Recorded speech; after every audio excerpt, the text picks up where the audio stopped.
Time to grooming again for silo. There is silo. Diyan namin.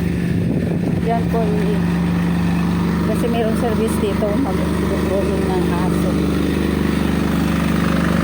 Pag-groom kami dito.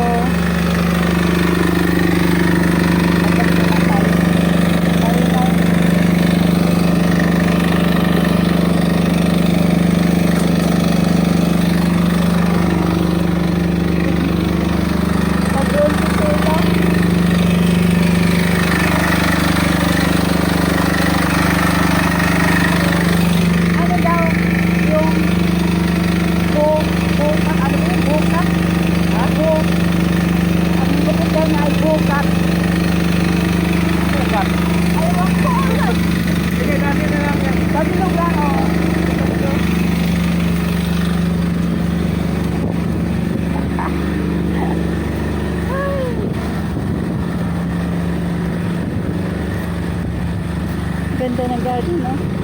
Galing na ako dyan. Natin ko na si Silo. Ang ganda ng garden. Magulog kanina kay sabi ko ay bukat daw. Anong bukat? Aba, ewan ko. Sabi ko, pabilog na lang. Ganda ng halaman, no? Ayan, ganda ng halaman. Happy ko na si Silo. Happy ko na dyan. Nagulo yung video ko kanina, galaw kasi si Silo ay. Ayan.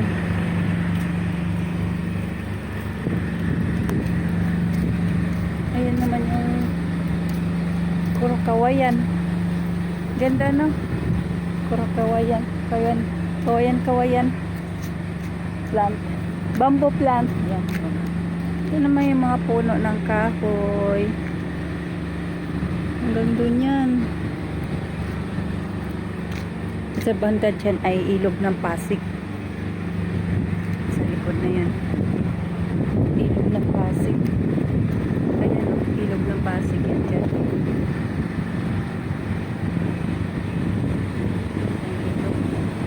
Yung ilog yan dyan.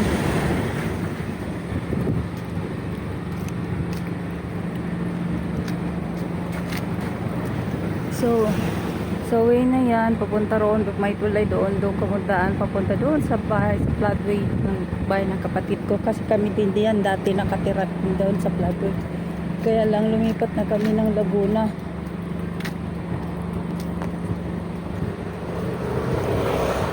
Lumipat kami ng Laguna kasi yun nga, nag-aano na panglipat na yung mga bahay dyan. Pagkatapos ng bagyong Undoy. Kasi nagbaha talaga sa amin hanggang second floor ng bahay namin. Kaya naglipat kami doon.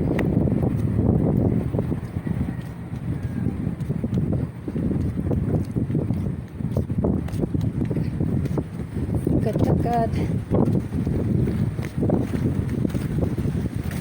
Ganda na po na kami.